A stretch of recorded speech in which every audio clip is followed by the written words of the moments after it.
Pyongyang के केंद्र में, जहां आम नागरिक पैदल या साइकिल से चलता है, वहां काली रंग की लग्जरी कारों की कतारें चुपचाप ऐसे सरकती हैं जैसे व्यवस्था की आत्माएं हों। इन कारों की अगुवाई कोई साधारण व्यक्ति नहीं करता, बल्कि स्वयं किम जोंग उन करते हैं, उत्तर कोरिया के निरंकुश शासक, जो कि बख्तरबंद खिड़कियों वाले Mercedes Maybach S600 Pullman guard में छिपे रहते हैं। उनके साथ चलते हैं जुड़वां एसयूवी की एक कतार में दर्जनों लगभग एक जैसे वाहन, जो किसी तकनीकी ताकत की क्लोन मशीन से निकले हुए लगते हैं।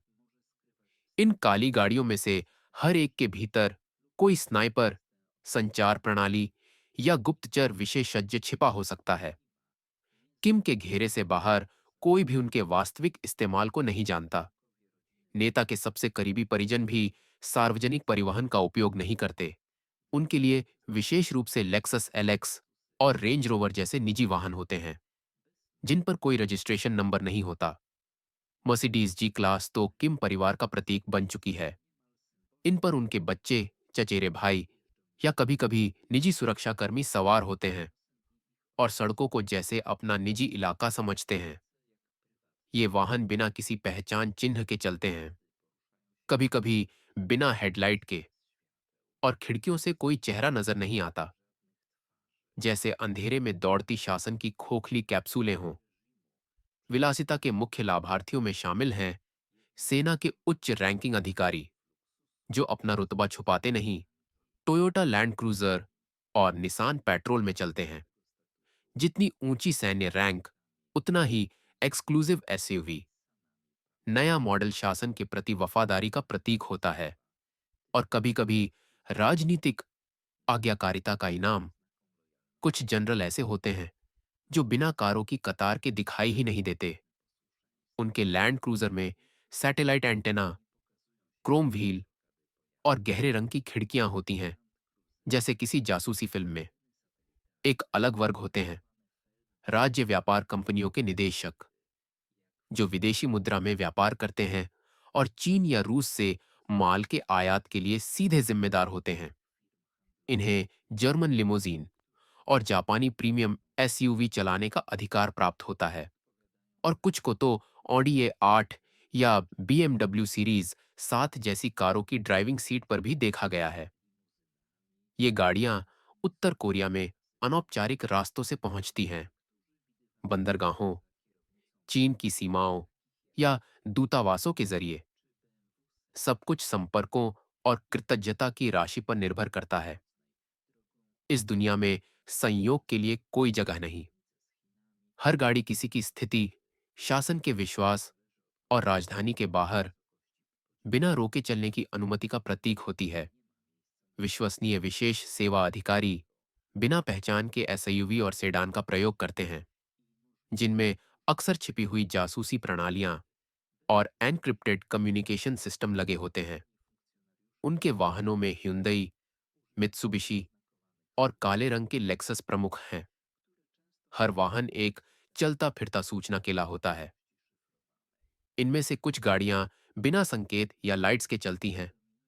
खिड़कियां इतनी काली होती हैं कि अंदर बैठे व्यक्ति का सिलहूट तक दिखाई नहीं देता। प्योंगयांग के उच्च स्तरीय पार्टी अधिकारी उच्च श्रेणी के सरकारी वाहन प्राप्त करते हैं। BMW, मर्सिडीज और जापानी एसयूवी उनके लिए कोई विलासिता नहीं, बल्कि काम करने का उपकरण होते हैं। ऐसे अधिकारी का रुतबा उसकी शिक्षा या अनुभव पर नहीं, बल्कि किम परिवार से निकटता और वफादारी पर निर्भर करता है। कुछ पार्टी अधिकारियों की गाड़ियां विशेष रेलगाड़ियों द्वारा भेजी जाती हैं, बिना कस्टम, बिना दस्तावेज, एक तरह से मैकेनिकल रूप में दी गई निष्ठा। निचले स्तर के अधिकारी अक्सर इन गाड़ियों को केवल दूर से ही देख पाते हैं, खाली गलियों में दौड़ती हुई काली गोलियों की तरह, जिनके लिए सेना की गश्त भी रास्ता छोड़ देती है। राजनयिक और मंत्रालयों के अधिकारी वे वाहन चला सकते हैं जो विदेशी मुद्रा से खरीदे जाते हैं, यूरो, डॉलर या युआन, जो वे विदेशी यात्राओं के दौरान प्राप्त करते हैं। उनके गैराजों में बीएमडब्ल्यू, ऑडी, पुराने वोल्वो या यहाँ तक कि सौब की पुरानी गाड़ियां मिल सकती हैं। ये रोजाना चलाने वाली गाड़ियां नहीं, बल्कि धातु में ढले किसी त्योहार की तरह होती हैं। चार पहियों पर सजी एक खास घड़ी। ये वाहन अक्सर सप्ताह में केवल एक बार दिखाई देते हैं, जब उनका मालिक काम पर निकलता है। तब प्योंगयांग की सड़कों पर विदेशी आयात की चमक और बाहरी वैभव की झलक उभरती है। उत्तर कोरिया में लग्जरी कार कोई निजी संपत्ति नहीं होती, बल्कि एक इनाम होती है। पार्टी द्वारा वफादार अधिकारियों को ऐसे दी जाती है, जैसे बिना सवाल पूछे की गई सेवा का पदक। ऐसा वाहन एक दशक की चुप्पी, किसी की चुगली या एक व्यक्ति के प्रति निष्ठा का फल हो सकता है। कभी कभी एक शब्द ही काफी होता है लिमोजीन की चाबी पाने के लिए। अभिजात वर्ग के बीच एक अलिखित नियम प्रचलित है। कार परिवहन का साधन नहीं, बल्कि विश्वास का प्रमाण होती है, जैसे किसी अदृश्य शत्रु के खिलाफ एक ताबीज। इनमें से कई पुरस्कृत लोग कभी गाड़ी चलाते ही नहीं। वे इन्हें गैरेज में सोने की तरह रखते हैं, जानते हुए कि किसी भी चेतावनी से ये चाबियां एक सजा में बदल सकती हैं।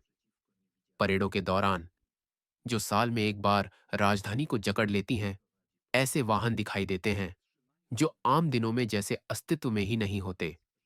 चमकाए गए, खतरनाक, अछूते। 1990 के दशक की मर्सिडीज, सोवियत गाज वाहन, चीनी हॉन्की लिमोजीन कभी कभी केवल इसी अवसर के लिए उद्धार लिए जाते हैं, जैसे किसी अभिनेता के लिए पोशाक। इनके पहिए पर बैठते हैं जनरल और मार्शल, जो सार्वजनिक रूप से शायद ही कभी दिखाई देते हैं। परेड वह एकमात्र पल होता है जब वे केवल सत्ता ही नहीं, बल्कि उसका तेज भी दिखा सकते हैं।